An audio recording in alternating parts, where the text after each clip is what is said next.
All right, everybody, welcome to We're Talking Sports, and you can see us, hopefully, if it's working. So, pretty cool, kind of.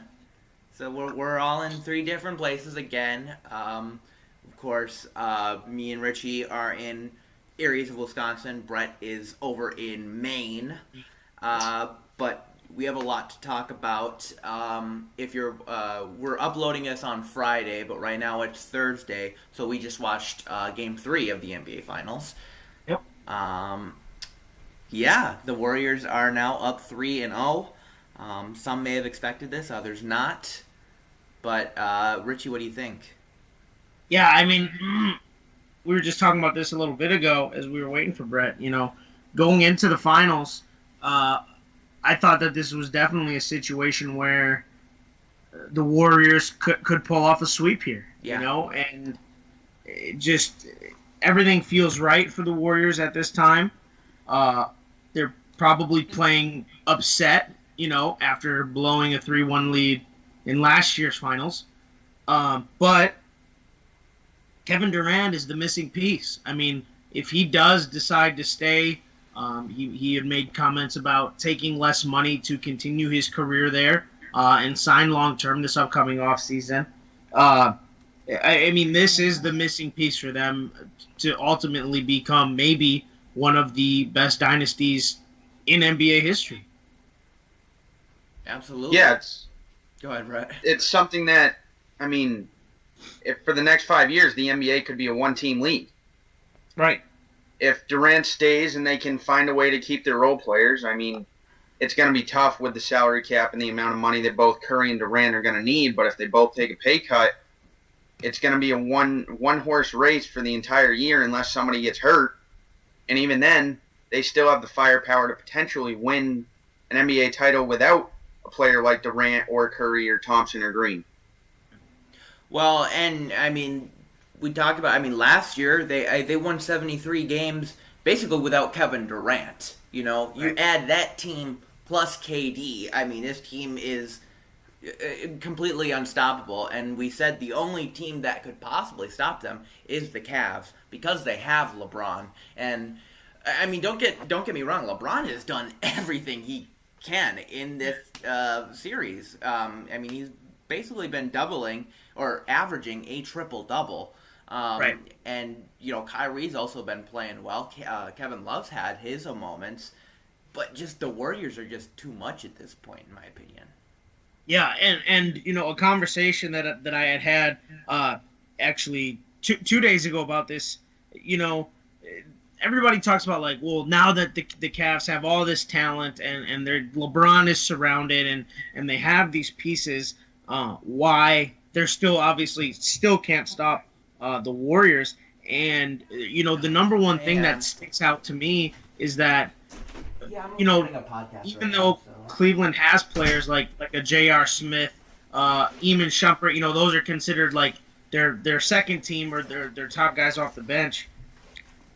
Golden State with a player like Sean Livingston is more dangerous because Sean Livingston fits exactly in that system, in that mold of what the Warriors are trying to do. And I think what hurts the Cavs is they don't have guys in a system that really works. I think they just took a collection of really good players and hoped that they'd figure it out, build chemistry, get wins, and just hope that their talent was able to cover up the flaws of the fact that do they really have a scheme that they run on the basketball court that is controlled by Tyronn Lue, which I don't think they do, and I think that's why they can't beat the Warriors, because the Warriors have the perfect players in the perfect system with the perfect coach.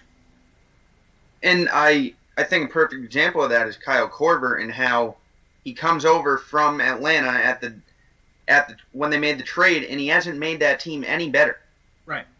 In my mind, he's no better than J.R. Smith has been. Smith was obviously out, so they needed a player to fill that role. But now that you have two guys that don't really play defense that well and are pretty much there to just shoot threes, you're in a position where if you put both of them out on the court at the same time, you're going to get burnt. Yeah.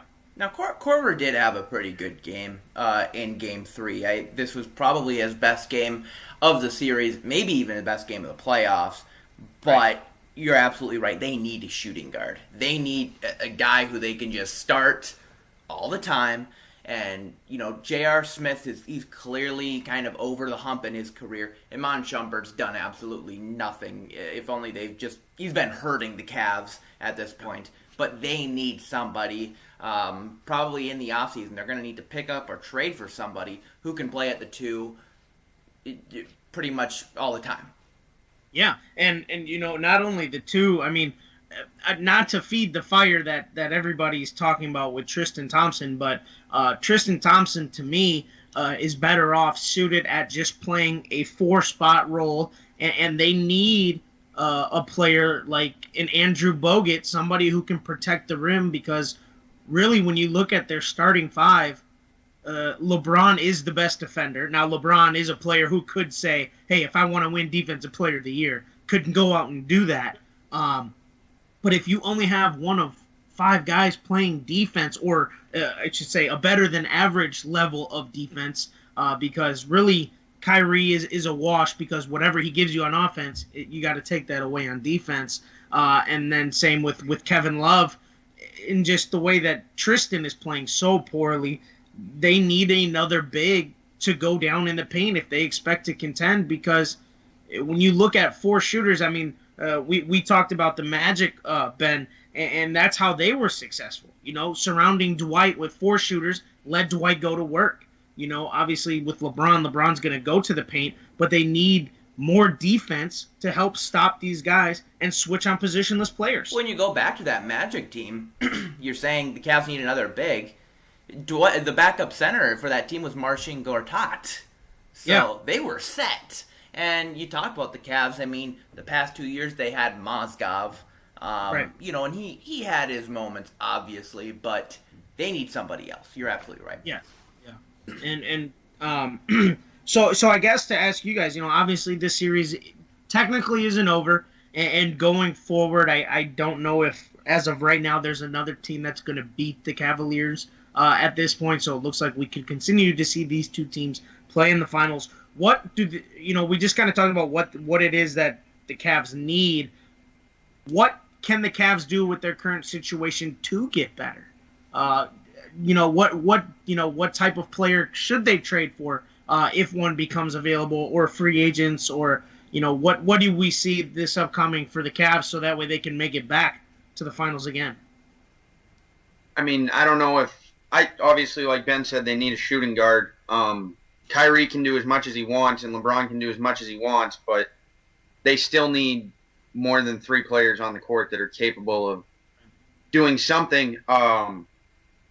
Obviously, Kyle Lowry's not really a straight shooting guard, but you could put him there, and I don't know if he'd sign with Cleveland. There's a lot of reports of him signing, I believe, with, I want to say New Orleans, but somebody that is more talented than what they have. Deron Williams is washed up. He's not somebody that can play alongside Kyrie, and it's just there's not a lot out there in free agency for them to go get, so they're going to have to find somebody in the draft. Even for a big man, there's not a lot out there, and if they go out and get somebody, it's going to cost them more money than they probably have available under the cap space. Ben?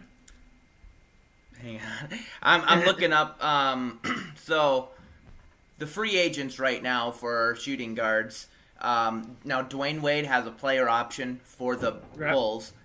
Yep. It's possible that he could go over to Cleveland.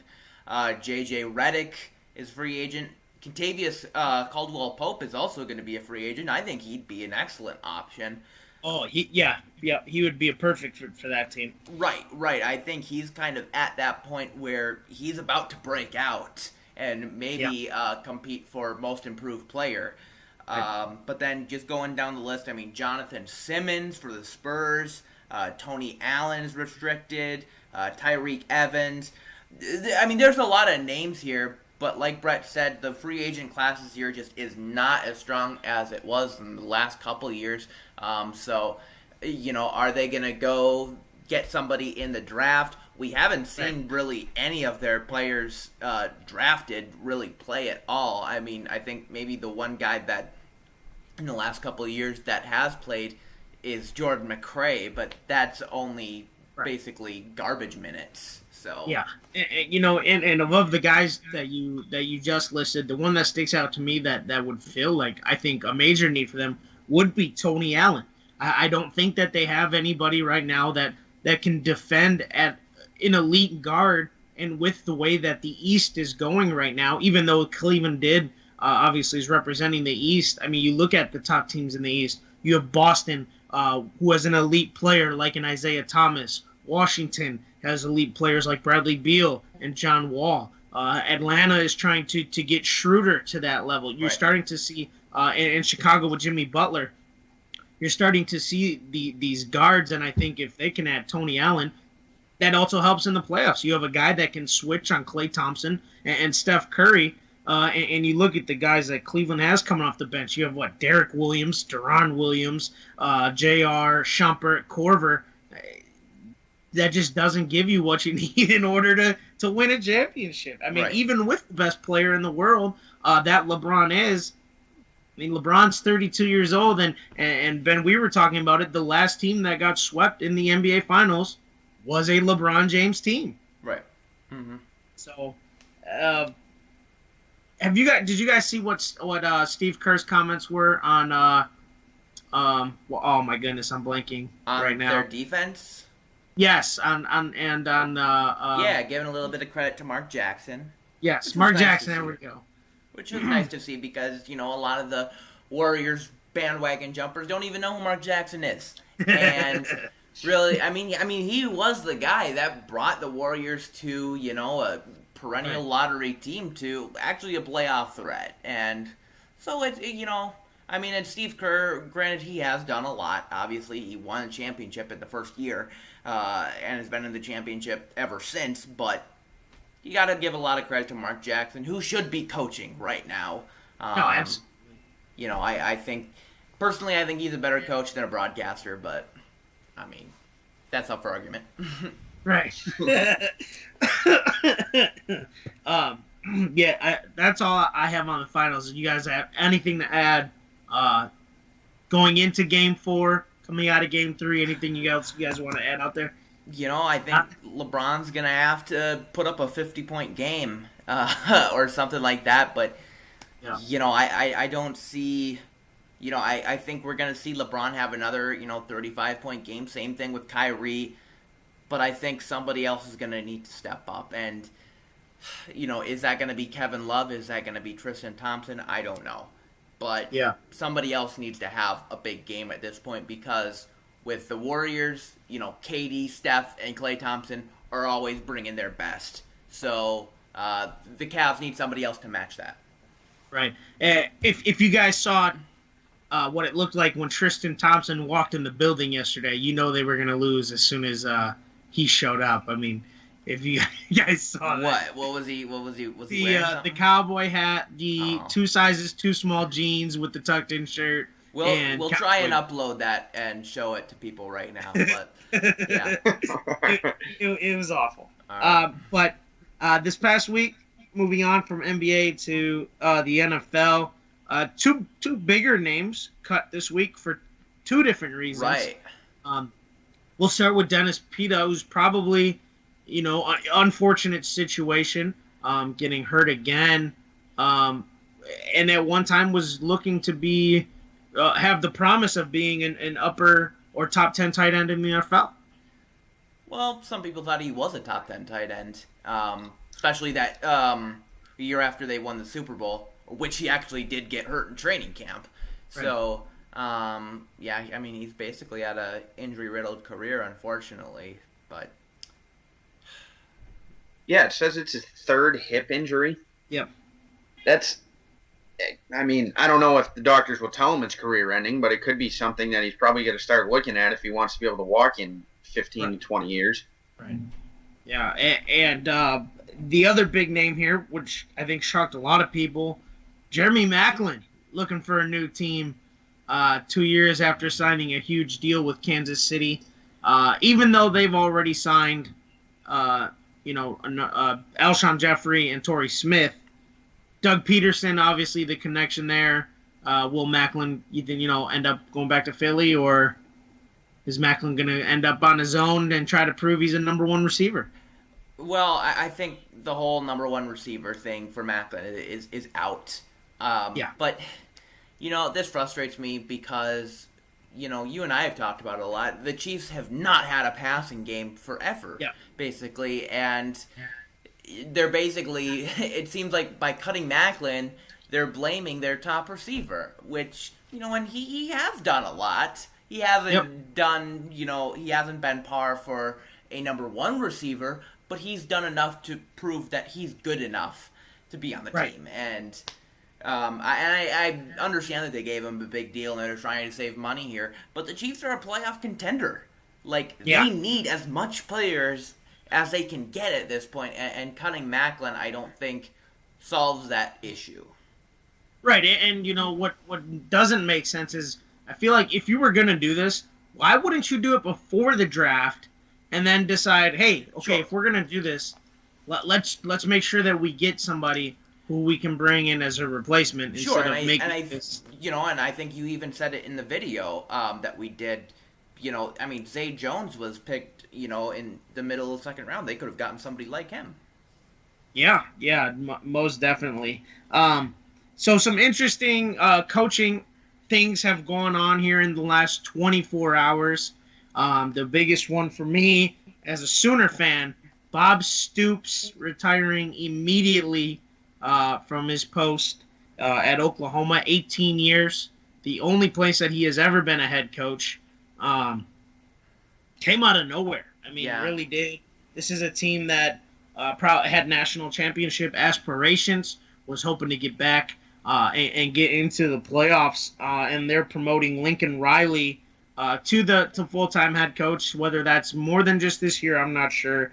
But when you have a team like that, similar to Florida losing Urban Meyer, or Ohio State when they had to fire Jim Tressel, this is a landscaping change here, impacting the game of college football. Yeah, and he didn't really give a reason for why he's retiring, right? It's just that this is his time, but obviously Oklahoma's been a team that for basically since they introduced the college football playoff has been the favorite from the Big 12 to make what eventually will probably be their first appearance, whether that will be this year or in future years without that lack of the conference title game. But a team that conference title game comes back this year. So big step there for the Big 12 in Oklahoma. But a team that, when you watch them play, the upper-level talent hadn't played defense up to, I would say, what many believe their abilities. Playing in the Big 12, you give up a lot of points. And maybe, although promoting Lincoln Riley as an offensive coordinator probably isn't going to help that a lot, maybe this is something that will help change the scheme a little bit, and he can get somebody else in there that will help the Sooners take the next step and be that top 5 program. Yeah.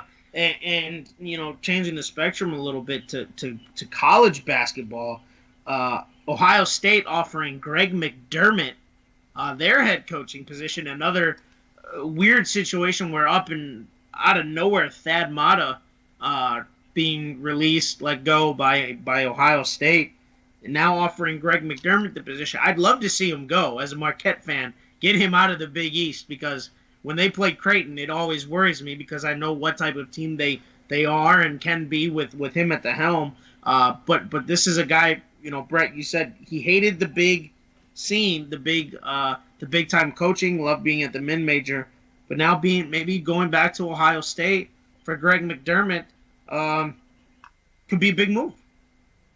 Yeah, so I want to say it was probably 3 to 4 months ago. Doug McDermott wrote an article in the Players Tribune about how it was playing for his dad and all this other stuff, and how his dad sort of struggled while he was at Iowa State. I believe that was his first job, Iowa State. Coach? Yeah. I think he kind of got thrown right into the fire at one of the biggest basketball programs in the country. It wasn't his first job. He coached at Northern Iowa and North Dakota State. His first head coaching job was at Wayne State. So he's been a head coach since 1994. Okay. Oh, wow. So, but you see the scope of things that he's gone at, most of those schools, those 3 schools that he just listed outside of Iowa State are all small mid-major schools. UNI, North Dakota State especially. And then he goes to Iowa State, and it's the big schools are a completely different type of different beast. Recruiting, practice. The kids are basically there to play sports, and that's it, whatever program they're in. Some schools put a bigger focus on academics, whether Ohio State's one of those places or not. Yeah. I wouldn't really say they are, but this is a place maybe McDermott feels he's comfortable now. He's figured out how to balance it, and he's done a great job at Creighton turning that program into a top 20 program every year without having the high major draw. Right. And if you want to know what Ohio State's academic standards are, just ask Cardell Jones, and he'll let you know. But that I mean, what we just talked about, that's been the last week in sports. Well, I mean, and you talked about a couple players getting cut. The New York Jets cleaned up.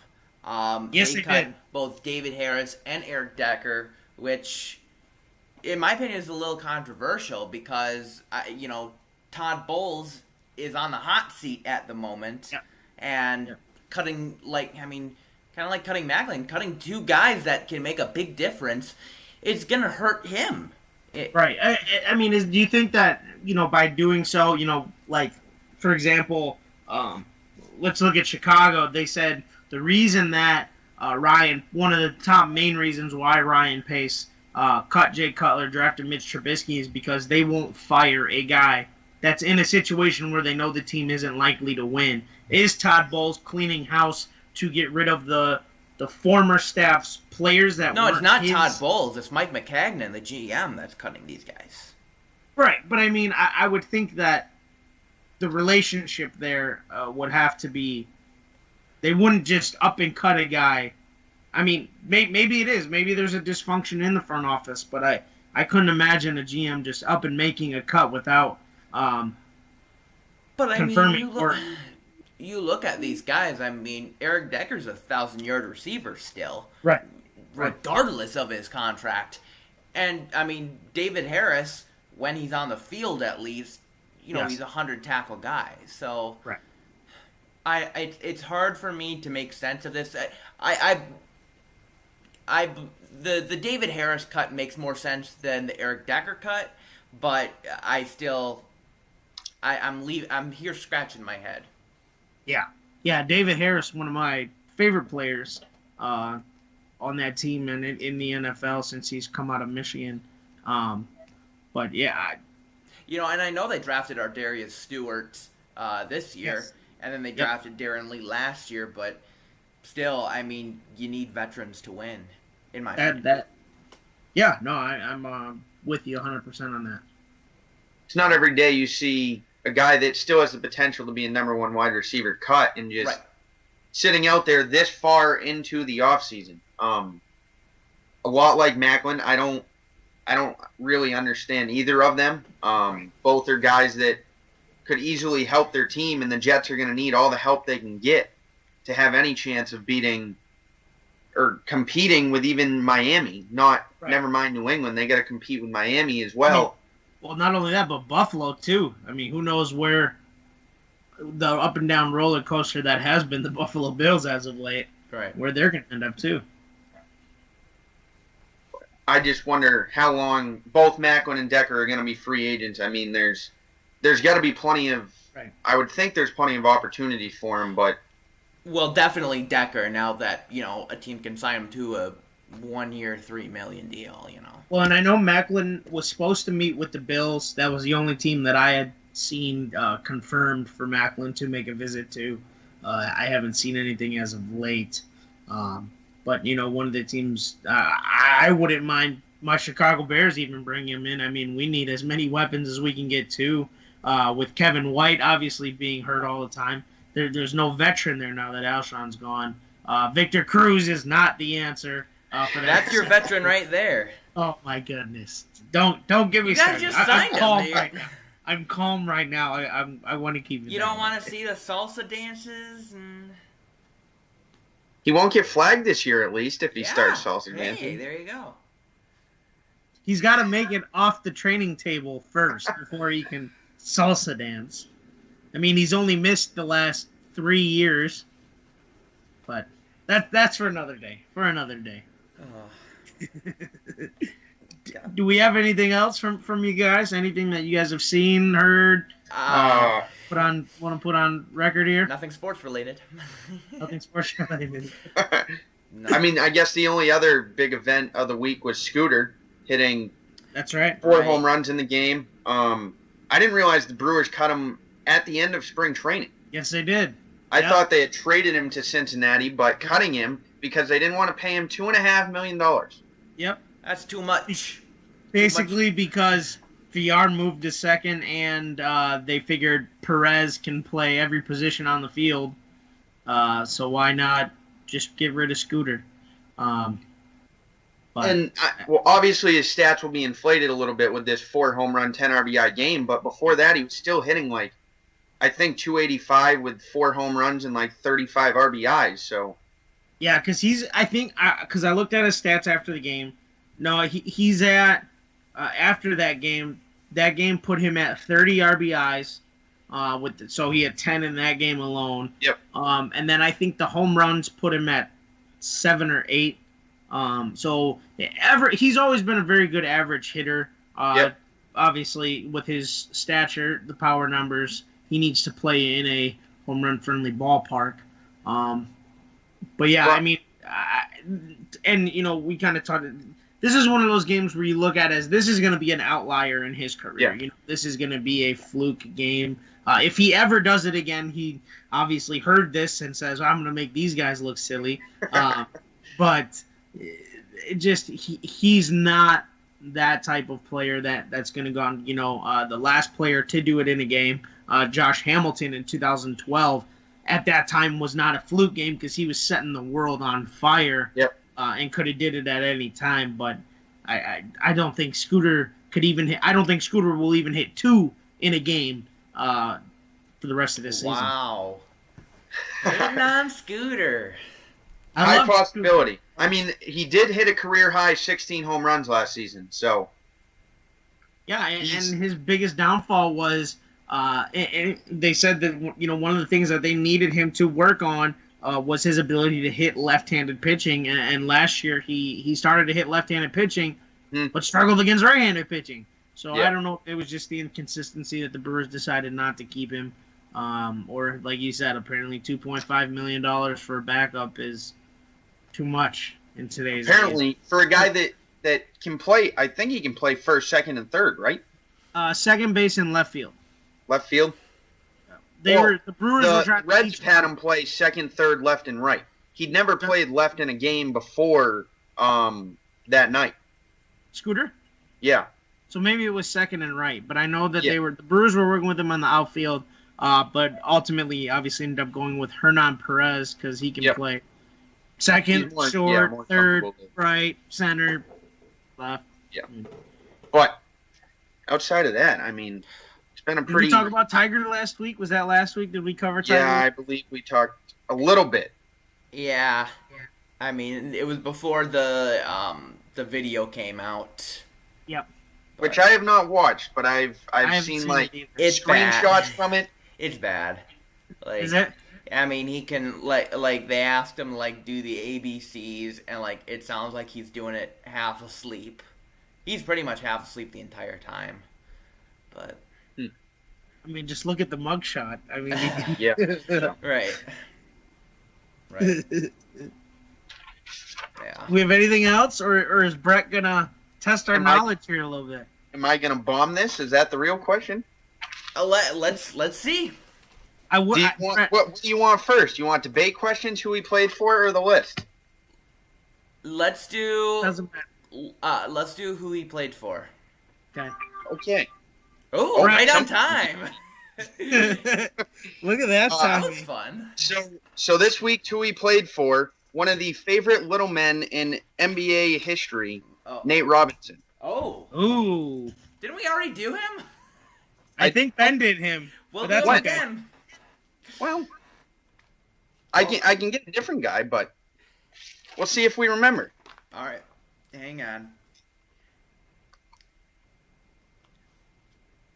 I was gonna do Hey, Brett, I'm just going to say, I'm going to go on record and say, if your track record in participating in these games tells us anything about your hosting abilities, this is going to be awful. Hey, I beat you. That doesn't say a whole lot. I'm just saying. Last week, you did about as good as the Cleveland Cavaliers because Ben finished it off. He went straight for the neck and just... That's how good my my guess on the finals was as well, since I had the Cavs in 6. So are we going Nate Robinson, or are we doing Let's a do different Nate player? Robinson. All right. Played for 8 teams. Okay. You got to tell us who's going first, Brett. Come on here. Ben, you can go first. All right. The New York Knicks. Yep. The Chicago Bulls. Yep. The Denver Nuggets. Yep. The Oklahoma City Thunder. Yep. That was the 4 I had. All right. You said he played for 8?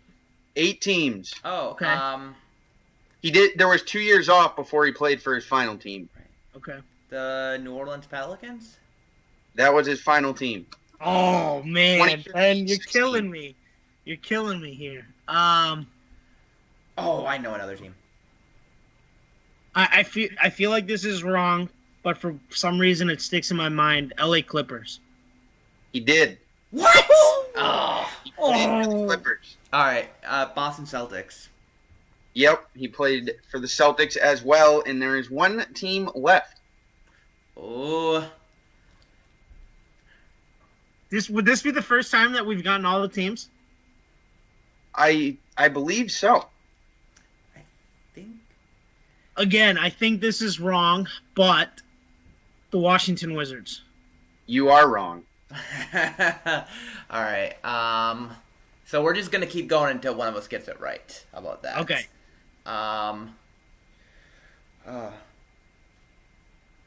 Oh man, I think it's the Brooklyn Nets. It is not the Brooklyn Nets. Houston. No. Nope. Not Houston. Oh, Golden State. It is Golden Golden State. I win. Yeah. So, I mean, you look at those teams, and there's only one of those teams didn't make the playoffs this year, and that's Pelicans. Yeah. Some pretty solid. Well, I get the Knicks. Sorry, I was the going Knicks. to say, hold on The now. Knicks are terrible. And the Nuggets. I was gonna do Ish Smith originally, but I That would've chose been- Nate Robinson instead. He would have been good. But I got. Well, we can do. Might as well stick with the NBA theme. So the stat for this week, it's in the news because I have to give one of the people. Well, two. I don't want to give. You're gonna know him, but LeBron obviously had the triple-double to tie Magic. So there have only been 19 total players in NBA Finals history that have had a triple-double. LeBron and Magic are 2. Who are the other 17? Oh, wow. 17? There's 17 others besides LeBron and Magic that have had a triple-double in Okay. NBA Finals history. Hang on, let me. Those are the LeBron and Magic both have 8. Nobody else has more than 2. Okay. Lots of older players on this list. And I know there's a current player on there. Yeah. There is 3 more current players on there. Okay. I'll go first. Mm-hmm. Yeah, Kyrie Irving. Kyrie is not on the Oh list. my gosh. Now, again, I could be wrong here, but didn't Steph Curry just have one like 2 games ago? No. Or a game Steph ago? Curry had one in the same game Oh. that LeBron tied. There we go. Did Draymond Green have one? Draymond has one as well. Okay. We're back on. We're back on. We're back All right. on. Yep. Back on. And there is one more current player. He's not in the finals right now, but there is one more current player on this list. Rajon. Rajon is the last current player. Yep. Come on, Ben. Pressure's on, baby. Pressure's on. I'm already out. I said Kyrie Irving, so. Oh, okay. I'm just going to. Larry Bird. Larry Bird is on there. He has 2. I'm going to say the original Isaiah Thomas. Isaiah Thomas is not on this list. Oh, no. Is MJ on that list? MJ is not on this list Holy either. Crap. I could maybe see Pippen being on there, but don't know if that's the way I want to go. Dude, I mean, I'm trying to think. Now, this is going to make me sound stupid, but now you can get a triple-double with blocks instead of assists, right? yeah. So, like, It can be steals, blocks, so like Hakeem Olajuwon could be on there for blocks. but he is not. Oh, not. I was going to say him. A guy that retired last year is on this list. Was the face of the franchise. Well, there's like 3 of them. I think I know who you're talking about, but Ben, no. Oh, Tim Duncan? Yep. Tim Duncan also had 1. Okay. The guy you said earlier, Scottie Pippen, is on this list with 1. Is he? I'm trying to think of teams that have been to the finals in the last however many years, because you said there are a lot of older players, so I'm trying to think 90s, 80s. So there's, it's a lot of big names. Say Kevin McHale. Kevin McHale is not on this list. A current coach, I think it's only one current. Yeah. A current coach is on this list. Current coach. Who's a coach that's a big time? Jason Kidd? Jason Kidd is on this list. There you go. Against the Lakers. A analyst for, I believe he's on TNT. Is it Reggie? No. Shaq? No. Chuck? Mark Jackson. Charles Barkley. Okay. There's a couple Lakers, a couple Celtics. Is Steve Fish on there? Who? Oh, Fisher? No, Derek Fisher is not. Who on this is list. not a good sign? Is Will Chamberlain? Lakers. There you go. Who? Will Chamberlain. Wilt Chamberlain is on this list. He has 2.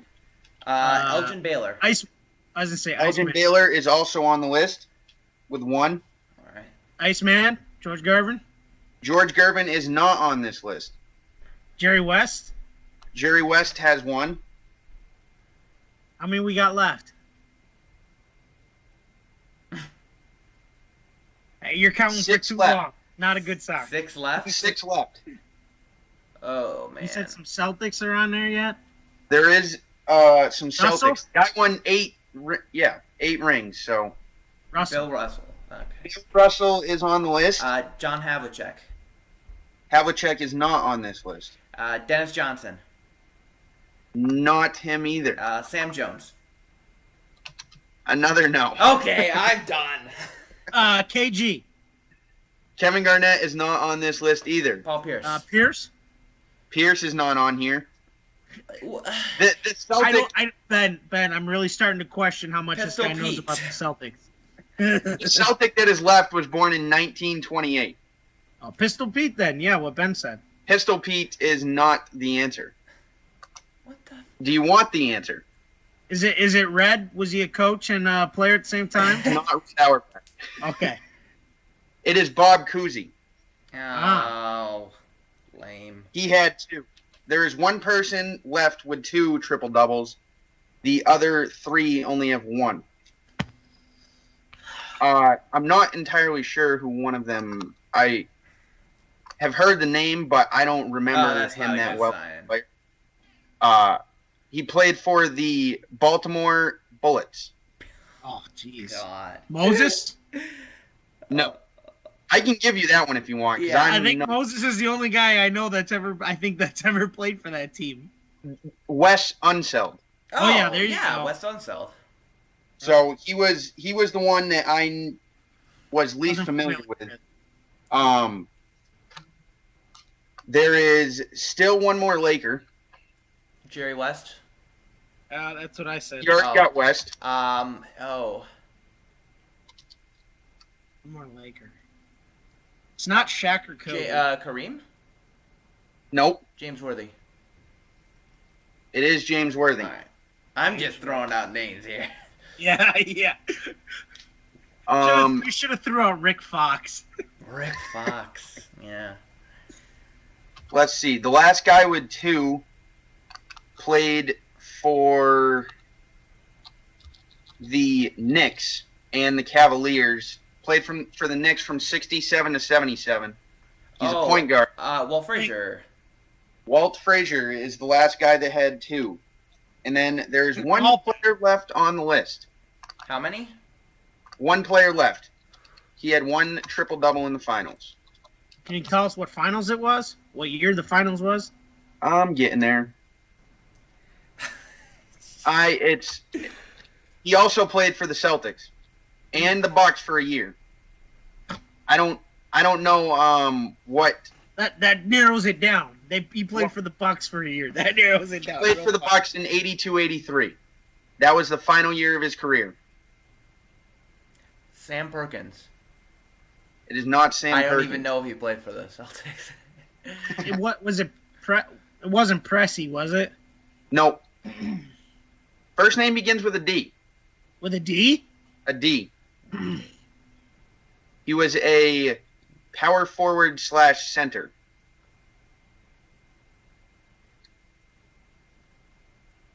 You gotta give me more than that. He won MVP in 1973. Oh, crap. We should know this. He was an MVP in 73. Who did he play for in 73? The Celtics. He won his titles with the Celtics in 74 and 76. 8-time NBA All-Star. Oh, my gosh. His number 18 is retired by the Celtics. I shouldn't be a sports broadcaster then, apparently, since we can't figure this one out. Too many Celtics to remember. I think we have a bad host. Well, I didn't realize. I didn't look at the list in detail, but now looking at the list, obviously. Good job, Brett. Great research. Hey, the last guy is Dave Cowens. Okay. Didn't know he played for the Bucks. All right. Lesser known Celtic. But now everybody's new favorite segment. Make your case. Hey, you know what we need for this? For Make Your Case? We should have the Law and Order thing come on. Dun dun dun dun. I'll throw that in next time. So it's a little different type of questions. We do have one sort of. So instead of being Alex Trebek here for Jeopardy, you are definitely the Steve Harvey of game hosting. Wow. Hey, it's not my fault you don't know the Celtics. Wait. It's time for Make Your Case. Yeah. Love it. I got 7 questions, so we'll do the best of 7. The first question on the list is a big 4 question here. All right. Name the coach that is most important to their team's success. Greg Popovich.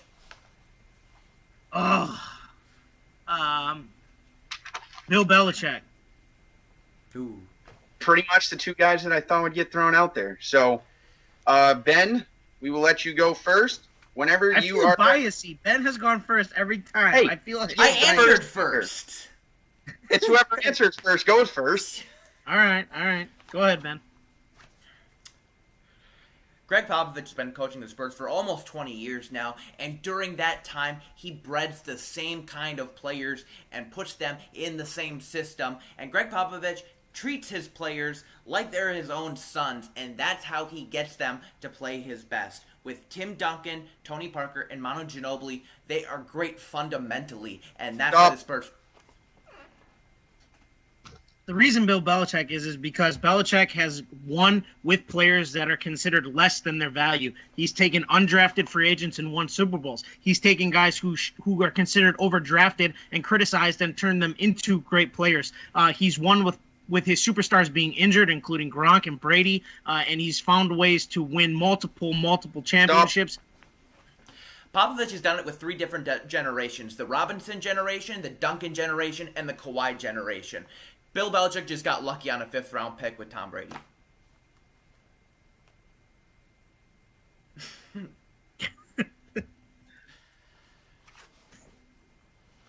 All right. Go ahead. All right. Bill Belichick's success comes from the defense. That's where he coaches, and that's where the Patriots have come up clutch in terms of championship games. He makes these players ready, and he takes players that are still undervalued. Ooh. One quick correction. Brady's a 6th-round pick. 6th-round pick. He got even luckier. There's very good points on both sides. Obviously, Belichick has taken a lot of players that were considered washed up or not very talented and turned them into talent.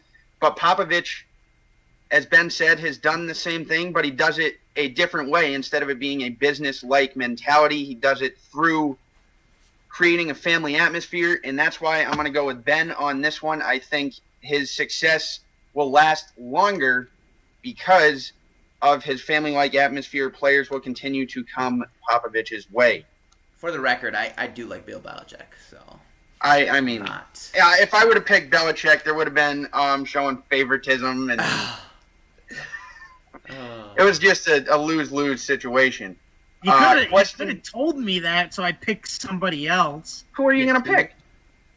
I don't know. I would have made a case. That's the point. You got to make the case. I could have picked somebody else. Okay. Well, question number 2 is an NFL question. Okay. The best non-QB player of all time. Lawrence Taylor. Jerry Rice. Richie, you will go first, trailing 1-0. All right. Lawrence Taylor was an absolute trendsetter for the NFL.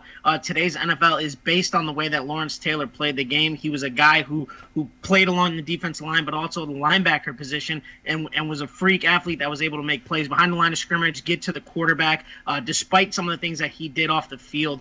Players nowadays emulate their game after him. The athleticism of today's players.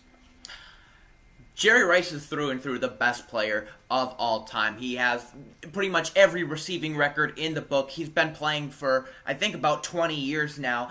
And, I mean, he's won a ton of Super Bowls. Lawrence Taylor was good because of the system the Giants ran. And it was so unique that nobody knew how to stop it. Stop. If Lawrence Taylor's success was on the system, Jerry Rice's success comes with arguably one of the greatest quarterbacks of all time in Joe Montana. Lawrence Taylor also, was able to win 2 Super Bowls. But again, trendsetter, changed the way defense is played.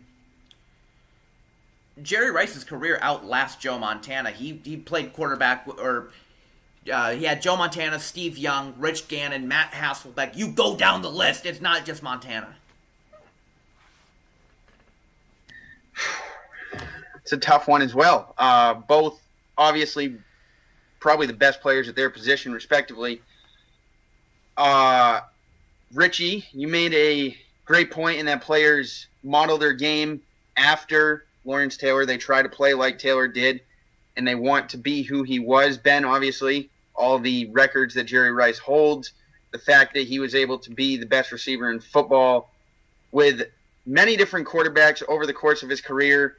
And that's why you're getting point number 2 to move to 2-0 so far today. This is looking a lot like the NBA Finals. Hey, it's not you got a good chance. We still got plenty of questions. You just can't lose 4 in a row. Yeah. Question number 3. This is an NBA question. The best player that never was due to injuries, off the court issues, etc. Whatever kept that player from being on the court. The best player that never was. An example, obviously, think of Greg Oden, Brandon Roy, Yao Ming. Hold on. Wait, that's the question? Hold on. So I get your question, but now, what if they played a full career, but this isn't the player I was going to choose, but an example, Grant Hill. Can we say, like, what Grant Hill could have been had he not been hurt all the time, even though he was still a great player when healthy? I mean, Ken, it's the same thing as when I had Ken Griffey. Ken Griffey could have been. Okay. Might not be my best question. Might be my worst question, but that's what it is. I'm going to go with. So this is NBA only, right? NBA only.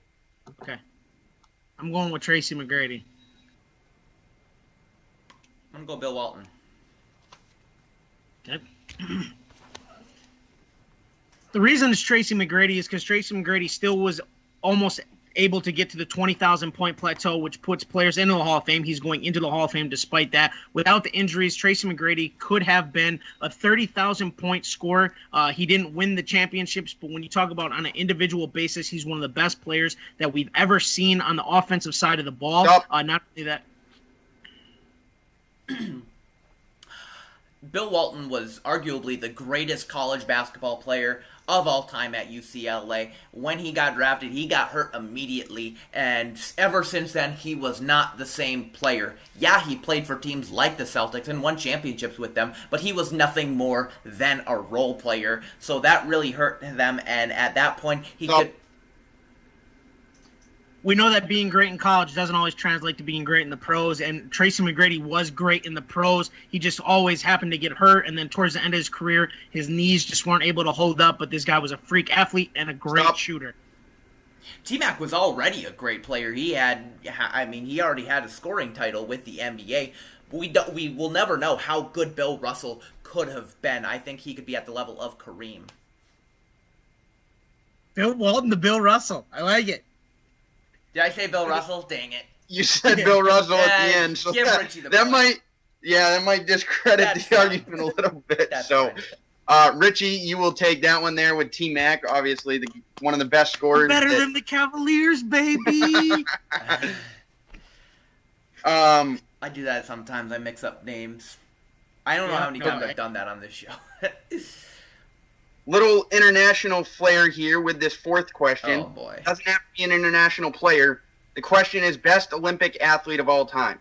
Michael Phelps. Oh. Weird.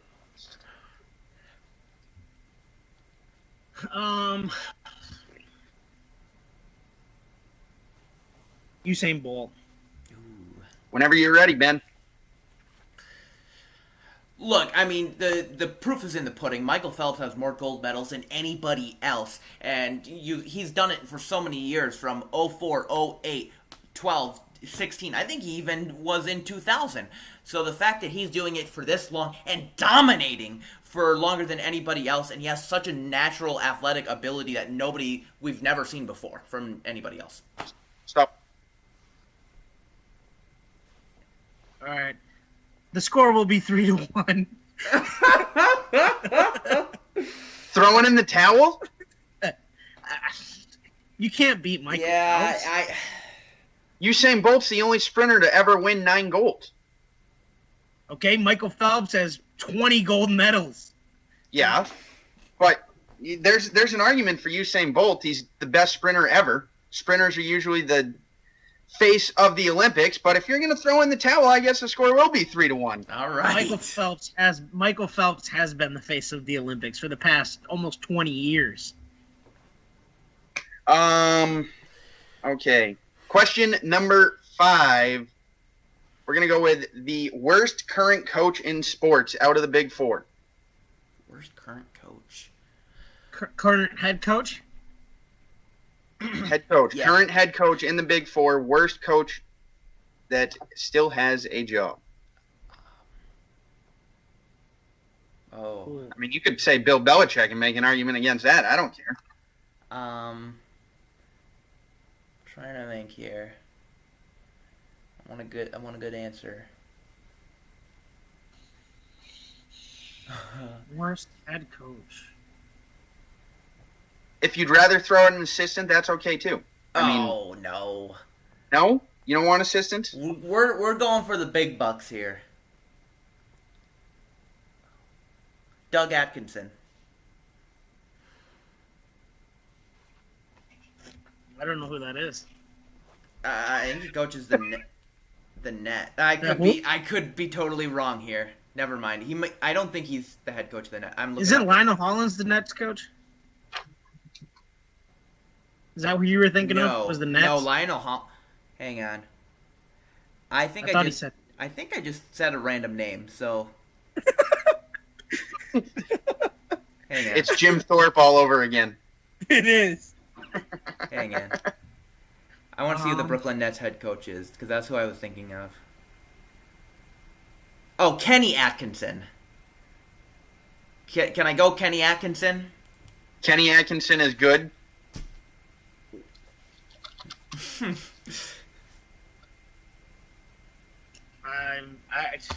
I gotta think, man. You gotta at least give me a name. You can't just accept defeat. We gotta give him a timer here. No, I know. I'm just thinking. I'm not accepting defeat. I'm just thinking. I'm gonna give you 20 seconds. All right. Lewis from Cincinnati Bengals. Marvin? Yeah. Oh, Marvin Lewis. Okay. Yep. Okay. Ben, the floor is yours. All right. Look, I'm not even sure why this guy has a job in the first place. Nobody's heard of him, and he's currently coaching the worst team in the NBA. He has pieces. He has Brook Lopez. He has Jeremy Lin, who's actually kind of decent right now, but he's doing absolutely nothing with them. And right now, the Nets are the most stagnant team. Stop.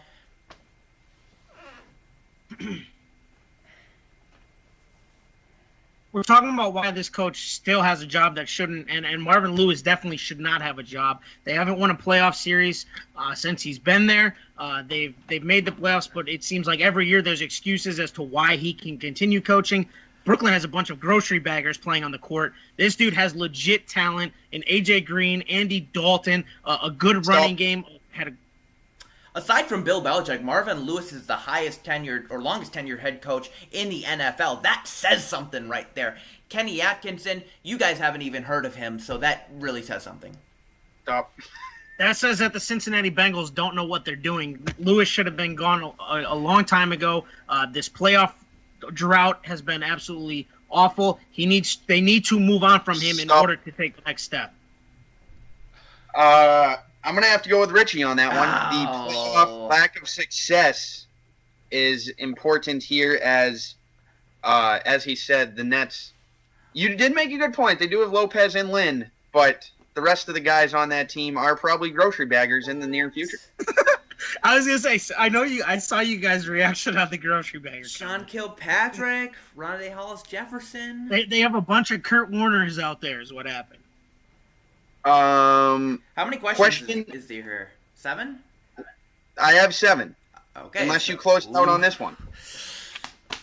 The pressure's on, Ben. So this is a college or professional. What is the best postseason format in sports?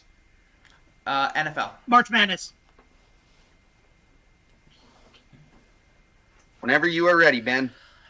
The NFL is the best playoff format because they reward the best teams in the conference. The top 2 get a bye, and I think that is so important that you should really take a good look at it, I guess. But you also get 2 wildcard teams going in. If it was just the 4 division winners, it'd be a very boring playoff format.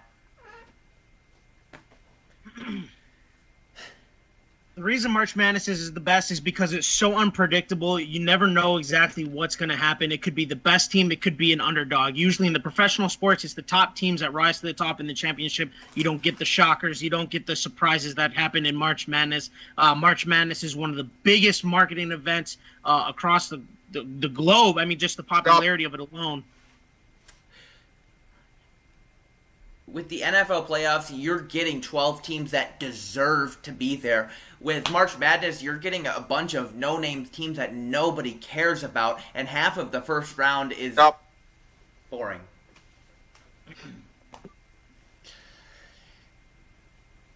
teams that nobody cares about, but you've gotten players like C.J. McCollum and Damian Lillard who have made the playoffs on those teams that have become top 10 picks.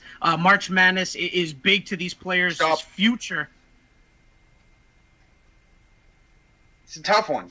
I do love both playoff systems and formats, but I'm going to have to go with Ben. Yes! Because of his Well, Richie, your last 10 seconds, you argued players instead of why the format is better, really. But I'm going to have to go with Ben. Those 6 teams that are in do deserve to be there. And that means Ben wins 4-2 today. Oh, yes. What's That move you to 0-2? Did I lose to you last time? Yes. We've done this 3 times. I won the first week. Ben won last week. Ben wins this week. Yeah, so I'm 0-2. You're 0-2. But I'm like undefeated against you and who he played for. Who he played for, I am awful at. I'm not going to argue that. And I think I beat you in the list last week too, didn't I? The list. I did the list out Jim Thorpe, a linebacker that I thought played running back. So that's all you need to know. No, that was 2 weeks ago. We did the list against each other, not. Oh yeah. We did the. What was it? What's your 7th question? My 7th question was a Big 4 question: best non-American athlete.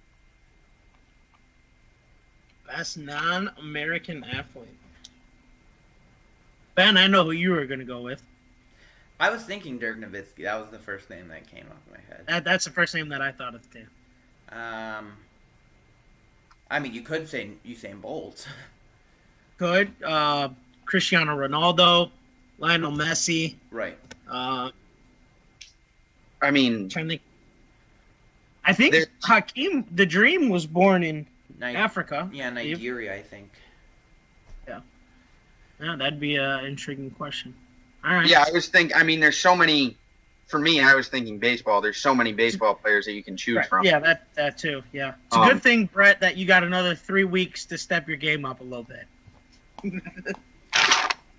Hey, it'll get there eventually. We're trying to make you Trebek, and you're Steve Harvey right now, so we got some work to do, Ben. Steve Harvey's probably more popular than Trebek, so it might not be a bad. I don't think so. No, you talk to any old person, and they would say Trebek 100%. True. We'll get you there, Brett. Don't worry. I'm going to be bringing some real obscure questions, so next week. What is obscure? Like who should be MVP, Damian Lillard or Rudy Gobert? Oh, those questions. Okay. Questions. I like those questions. The list though, I don't know. The list, I didn't want to do. I was gonna do most points scored in a finals game, like the top in finals games, but we do have to figure out though. We can't drop because each week we've gotten a lower and lower and lower number of people on these lists that we need to figure out. Okay, I'm gonna bring a big list. I'm gonna bring a big list. Okay, because I know you had 50, I had 29, Brett had 19. I'll try and do it in 50. Okay. So do we want to? Otherwise, I was going to say anything over 15, I think should be acceptable. 15 is a lot of names to try to figure out. So yeah, but Ben, if you want to do 50, 50 works. I thought about doing 600 home runs, but I think I had a list in mind that I'll put down. But so I got some ideas. All right. So I think that's our show. Thank you guys so much for watching. We're going to try and get some more content up on here. Subscribe to our YouTube channel. I don't know what's going on with our website. We might switch accounts here because the account we're having right now isn't quite doing it, in my opinion. But I don't know. Other people like it. I don't. But whatever. If you're on the website, that's great. But our YouTube channel is where it's at. So thank you so much. Subscribe if you haven't, and have a fantastic week.